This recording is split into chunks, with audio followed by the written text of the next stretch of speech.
Okay, here we go, Matt. We're in front of the house. Freshly painted. It feels freshly painted, but there is, I don't know if I can try to zoom right up there. You've got some water damage right there on that fascia board, that eave. Yeah, not a big deal. It looks like it's just, dropping right off those tiles. But it's just weird to see how well the paint is holding up every place else, I don't know, maybe it's a really good paint job because it feels freshly painted. I mean, the paint looks in really good shape, except for, like we said, just right in that one spot.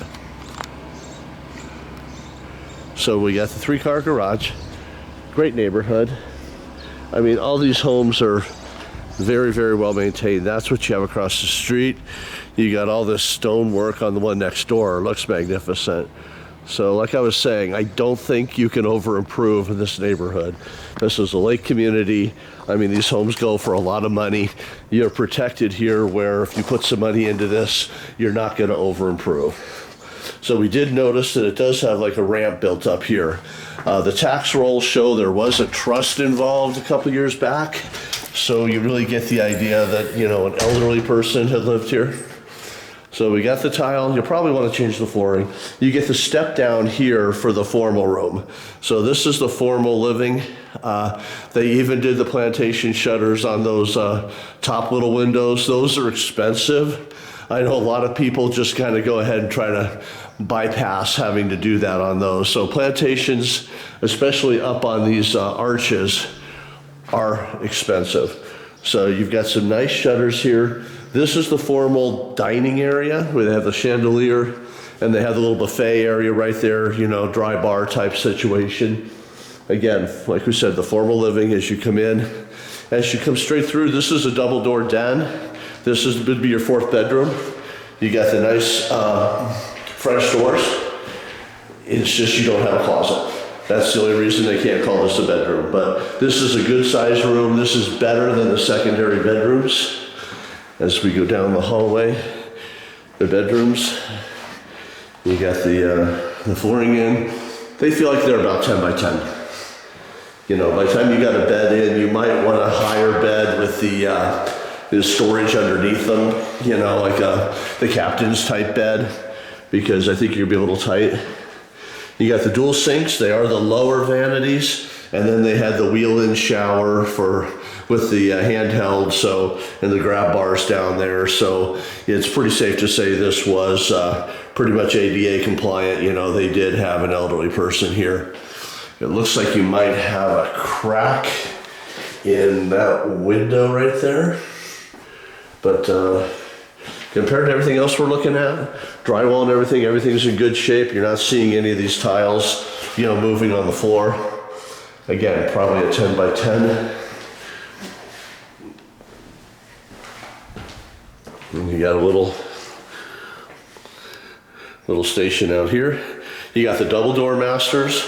The tile went around into the master, and I don't know why they chose that particular area to go ahead and do this. And this is the funny thing where we have one door that leads out and one fake door that has no handle.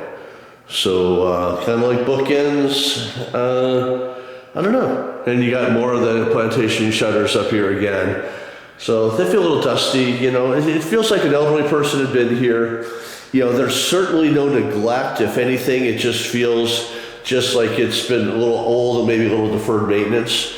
So you got the nice big long vanity with the little changing, put your stool in there for makeup and stuff.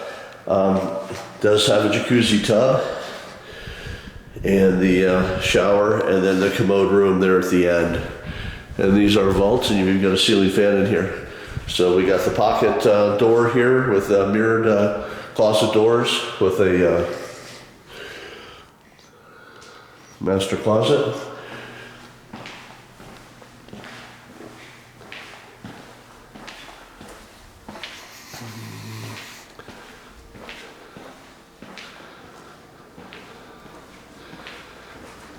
So we come through.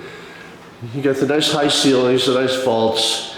So you've got that stone fireplace. That's a wood fireplace. It's an all-electric house, so you've got the electric cooktop here and the built-ins right here.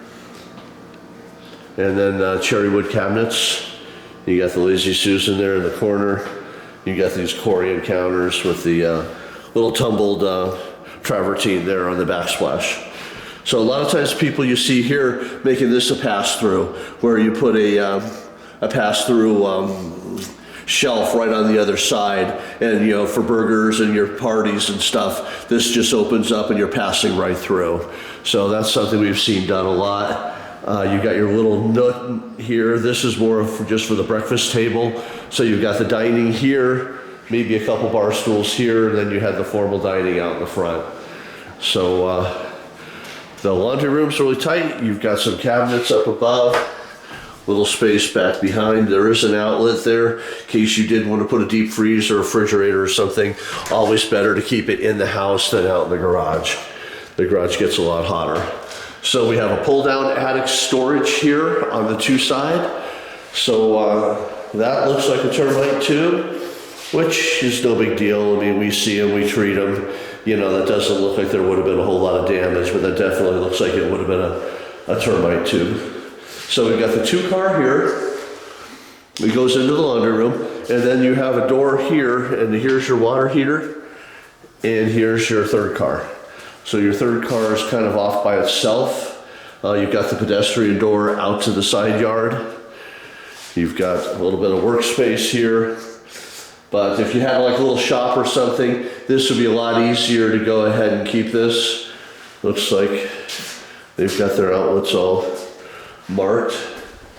So this would be more of a workspace, and to go ahead and keep your vehicles, you know, clean, being able to shut this. Looks like they did have a water softener plumbed at one time maybe, and even had a TV out here probably.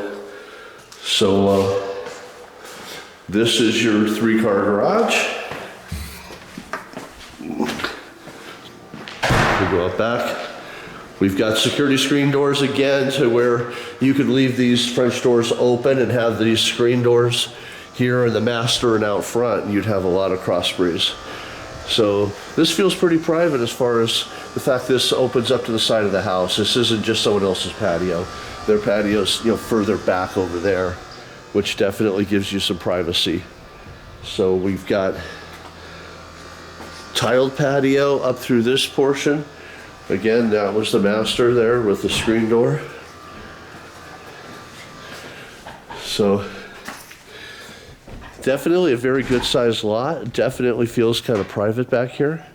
The pool's a little green. Doesn't look, you know, too bad. I mean, it doesn't look like it's in total disrepair. Here's the hot tub. So you've got some citrus trees here.